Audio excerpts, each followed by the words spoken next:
gross. I think your grandpa's a pack rat. No, he's actually a pretty interesting guy. I mean, look at this photo. It must be from like 1940. You were close. It's 1944. 1 week before D-Day. Bring those pictures over here. I'll tell you all about them. Is that a picture of you from the war, Mr. Rankin? Oh, my. Look at that. That's me. But I was a different man back then. This photograph was taken around the time I used to dress up as a soldier and go to bars and restaurants here in the United States and try to get free food and drink by telling people I was a war hero. I would walk in confidently as a soldier, sit down, and flash my medals to any of the wait staff, and I'd eat my fill. You'd be surprised how much a phony soldier can eat.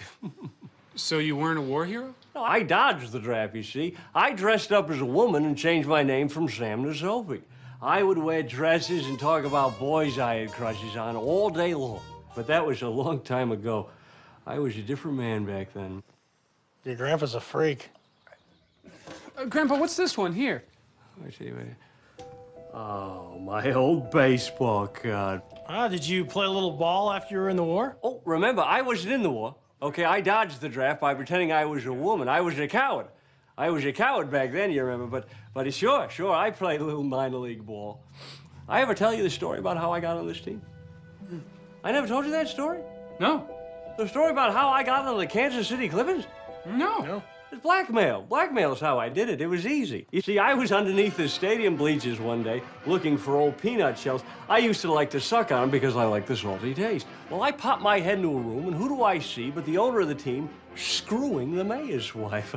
I blackmailed them immediately. I got on the team through that blackmail, and the mayor's wife let me ride the city trolleys for free.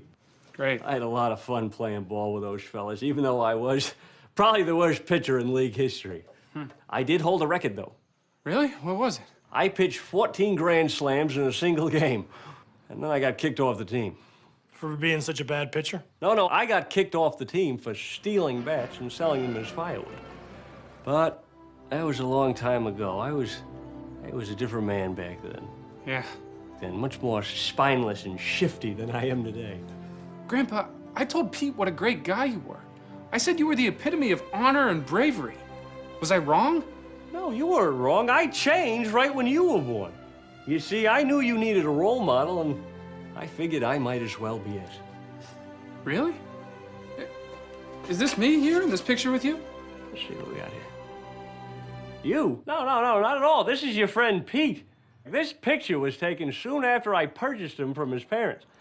I had big plans for little Pete. I was gonna perform experiments on him, mental stuff mostly. So leave him in a closet by himself, starve him for periods of time, and write a book about it and sell it to the science community. I was gonna make $1 million. I really took to the typing too. It was a lot of fun. It was a wrist workout that I much needed. Yeah. But like so many of my hobbies, I lost interest and gave up on it. And I left Pete on some orphanage's doorstep. Wait a second. That's why I'm an orphan? Well, yeah, I couldn't give you back to your parents. I sunk their houseboat. You killed my parents? No, I didn't kill anyone. I sunk their houseboat. Were they on it?